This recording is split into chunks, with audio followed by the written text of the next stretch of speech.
안녕하십니까. 만나서 반갑습니다. 여기는 대구에 있는 천재 창조주 조물주 염라명부전의 염라대왕 역할을 하고 있는 천정갑입니다. 오늘의 소재는 먼저 하던 이야기, 남편과 동원의 선택의 기로에 서서 결정하던 그분의 다음 이야기를 달아서 하겠습니다. 제가 아들을 군대를 보내라. 그래서 그런데 대학 1학기를 마치고 군대를 가지 않고 자꾸 아르바이트만 하고 군대를 가지 않고 그렇게 생활을 하고 있어서 빨리 지원을 해서 군대를 보내라. 그래도 불구하고 계속 말을 듣지 않고 그 아들이 군대를 가지 않았습니다. 그래서 1년인가 2년이 지나서 계속 독촉을 했습니다. 군에 보내라고. 그리고 그분이 저한테 한번 찾아온 적이 있어서 집에 가서 아들이 듣고 있는 이불을 버려라 그랬습니다. 그래서 그날 그 말을 했기 때문에 뭐 아들 듣는 이불을 버렸는갑다 이렇게 생각하고 있었습니다. 그런데 며칠이 지나서 갑자기 전화를 했습니다. 이불을 버렸느냐 하니까 아직 버리지 않았다 이렇게 이야기해요. 그러면 내일 아침에 출근할 때 반드시 그 이불을 버려라. 그렇지 않으면 좋지 않은 일이 나니까 버려라 이랬습니다. 예, 꼭 그렇게 하겠습니다 하고 전화를 끊었는데,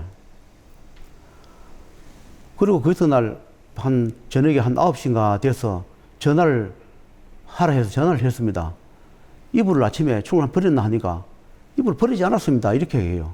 왜 이불을 버리지 않았냐 이래 물으니까 아들이 그 이불을 깔고 듣고 있길래 이불을 가져갈 수 없어서 아들이 깨가 싶어서 그냥 출근을 했노라 이렇게 해요. 그래서 그때 밤에 9시나 10시쯤 돼서 빨리 돈 10만 원을 보내라. 그렇지 않으면 큰일이 일어난다 이렇게 얘기를 했습니다. 그래서 자기가 돈이 10만 원 지금 가진 게 없다 그래서 그러면 돈을 빌려가라도 10만 원을 빨리 송금을 시켜달라 이렇게 했습니다. 그래서 송금 10만 원을 받아서 사자 처리를 한 데까지 해주었습니다. 왜냐 하니까 반드시 그 이불을 버려야만이 그 자식 대신에 그 이불을 버림으로써 그 대수 대명을 액을 떼울 수 있는데, 내가 버리라는 소리를 몇 번 해도 불구하고 버리지를 않아서 액땜을 하지 못하다 보니까 저승사자가 그 아들을 데리러 왔습니다. 그래서 급해서 저녁에 돈 10만 원을 가지고 사체를 일부를 했습니다. 그런데 새벽에 전화가 왔었습니다. 아들이 아르바이트를 하고 친구들하고 몇 명서 술을 한잔 한 모임입니다. 새벽에 한 서너 시가 된 모임이었습니다. 자기들이 집으로 오는 과정에 어떤 빌딩에 주차타워, 거기에서 친구들하고 잠깐 놀다가 주차타워 3층에서 떨어졌다 이렇게 해요. 그래서 주차타워 3층에서 떨어졌는데 지금 병원에 와가 있습니다 그래요. 그래서 내가 분명히 이불을 버리라 하지 않더냐. 그래도 어떠냐 물으니까 어깨뼈가 부러지고 머리에 타박상만 입었다 그렇게 얘기를 해요. 그래서 병원에 가니까 어떻게 다쳤나 묻길래 주차타워 3층에서 널쳤습니다 하니까 의사들이 하는 분이 이거는 거짓말이다. 주차타워 3층에 널쳤는데 어깨뼈 하나만 부러지고 얼굴에 타박상만 입고 입을 수가 있나. 죽지 않으면 아주 중상을 입는데 이거는 거짓말 하지 않느냐 이렇게 묻더랍니다. 절대 아니다 그렇게 얘기를 했답니다. 그래서 경찰에 신고도 하고 경찰도 와서 환자를 보고 질문하는 것이 어디서 널쳤느냐. 주차타워 3층에서 친구들 장난치다가 떨어졌다. 근데 주차타워 3층에서 떨어졌는데 어떻게 그냥 어깨 뼈 부러지고 다른 건 다치지 않았느냐, 거짓말 하지 않느냐 해서 거짓말 아니다 하고 친구들하고 가서 현장 검증을 했는데 경찰도 그렇고 의사도 그렇고 도저히 이해를 못 하겠다. 주차타워라는 것이 전부 다 차를 이렇게 대는 곳인데 1층, 2층, 3층이면 전부 다 이게 세로 다 되어 있습니다. 거기에 늘지는데 중상 아니면 사망입니다. 그런데 불구하고 어깨뼈만 부러지고 그렇게 겪은 적이 있습니다. 그래서 제가 그때 사자비라도 받지 않았으면 살릴 수 없었거나 아니면 중상을 입었거나 불구가 됐거나 그렇게 했을 겁니다. 그래서 살리기 위해서 돈 10만 원을 받아서 사자를 처리해 주고 있는데 없다가 안 되니까 그래도 스쳐 지나가게끔 그렇게 되었던 모양입니다. 그래서 어깨뼈를 했는데 그래도 군에를 보내라 이랬습니다. 그래서 군에 지원을 했는데 제가 그랬습니다. 군에 가면 얘가 의가사 제대를 할 것이다. 의가사 제대를 하더라도 받아주어라. 이렇게 얘기하니까 그때는 네 알겠습니다 하고 대답을 했어요. 의가사 제대라는 것은 군생활을 할 수 없는 어떤 특별한 무슨 일, 뭐 아프거나 어떤 모진병 또는 정신분열, 뭐 고칠 수 없는 암, 어떤 그런 것이 있을 때 의가사 제대를 하는 걸로 알고 있습니다. 그래서 반드시 의가사 제대가 연락 오면 거절하지 말고 의가사 제대를 시켜줘라 이렇게 했는데 그리고 몇 개월이 지났습니다. 저한테 왔길래 의가사 제대 연락이 오지 않았더냐 이런 물으니까 안 그래도 중대장님이 연락이 왔는데 의가사 제대를 하겠느냐 이렇게 전화 왔는데 거절을 했답니다. 왜 거절을 했나 물으니까 얘가 만약에 제대를 하고 나오면 의가사 제대 이게 기록에 남으면 취직하기 힘들지 않겠느냐 이런 이야기예요. 그래서 어떤 일이 있었나 하니까 우리가 한 5, 6년 전쯤인가 7, 8년 전인가 군에서 이렇게 병사들이 자살이라든가 정신분열을 해가지고 이렇게 사고가 많이 나는 그런 시절이 몇 년간 있었습니다. 얘가 군에 가서 정신분열이 생겼던 모양입니다. 그래서 정신분열이 생기니까 약을 먹어도 아니 되고 그래서 병사들이 4, 5명이 얘를 보호하고 같이 생활했다. 24시간을 생활했답니다. 잘 때도 같이 자고 항상 같이 다니고 왜냐하면 정신분열이 되어 있으니까 약을 먹어도 치료도 안 되고 항상 죽으려고 하거나 사고를 치려 하니까 같이 다니면서 보호를 하다 보니까 그래서 너무 힘드니까 부모님한테 연락해서 의가사 제대를 했으면 좋겠다 했는데 거절을 했답니다. 그래서 제가 그랬습니다. 전화를 해서 의가사 제대를 하겠다 신청을 하라 했습니다. 그래서 가서 의가사 제대를 신청을 했는데 며칠 있다가 아들이 엄마한테 전화가 왔더랍니다. 엄마 나 지금 서울역이다. 의가사 제대를 했는데 서울역이다 하면서 전화가 왔더랍니다. 서울역에서 그 약을 다 버리고 집으로 왔답니다.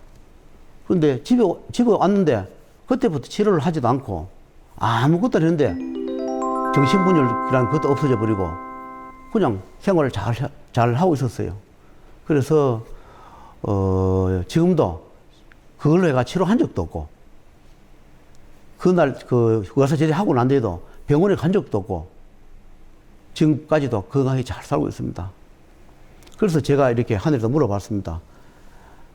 왜 의가사 제대를 시켰습니까? 물어보니까 만약에 의가사 제대를 시키지 않았더라면 군에서 얘는 어떤 사고를 치든지 자살을 해서 살아서 나오지 못하기 때문에 하늘에서 얘를 살리는 방법이 의가사 제대밖에 없어서 정신분열을 하늘에서 넣어놓으라. 살려서 나온 길은 그밖에 없어서 정신분열이란 것을 넣어서 의가사 제대를 시켜놓으라 이렇게 얘기를 해요.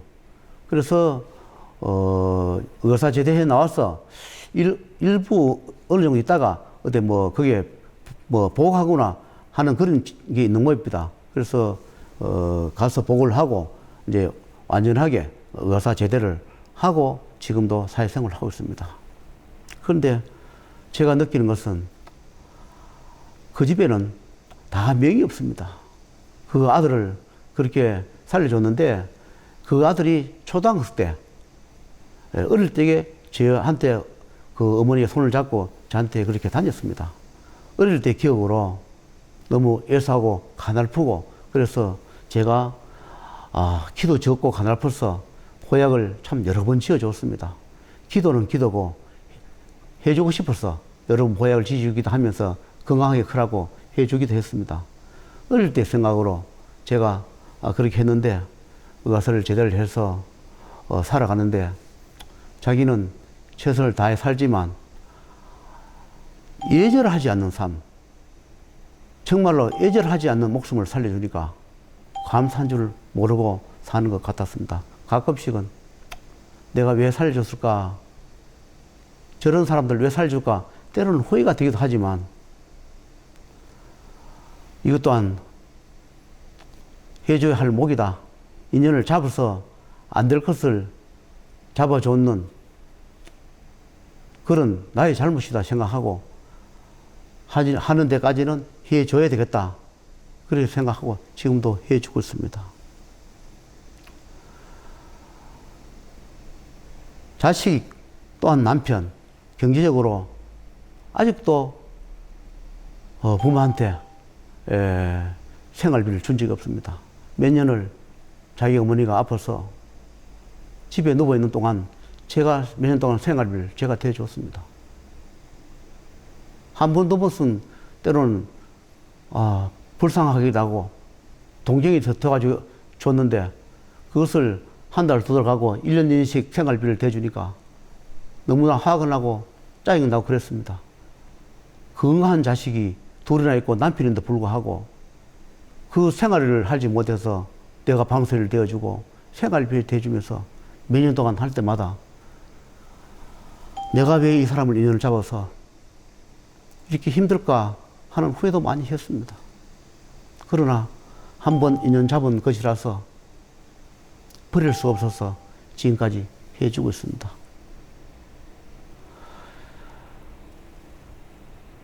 지금도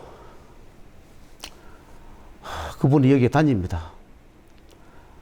자기가 낼 기도비는 자기가 내지만 가끔씩 생활비가 없다 하면 제가 생활비를 몇백씩이나 내라 보내주기도 합니다. 그런데 아들 두 분과 남편은 어머니도 불구하고 병원에 한 번을 데려간 적도 없으며 약을 한 적도 지어준 적도 없습니다.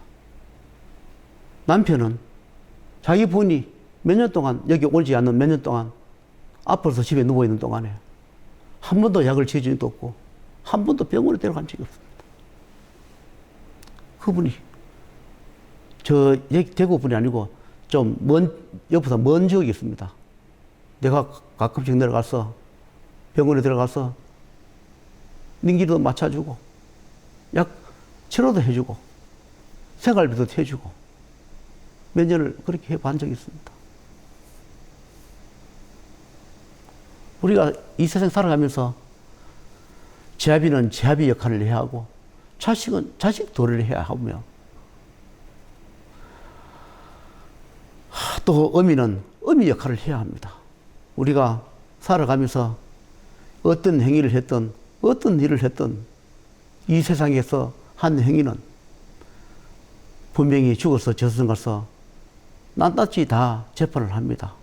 살아서 후회하지 않게 각자 맡은 일, 각자의 일을 책임을 져버리지 않고 최선을 다하는 그런 사람들이 되었으면 좋겠습니다. 사례로 이분의 말고 또 이 남편분에 대해서 제가 제 3탄으로서 한 가지 더 소재를 올리겠습니다. 오늘은 여기까지 마치고 바로 이분의 말씀을 달아서 올리겠습니다. 만나서 반가웠습니다.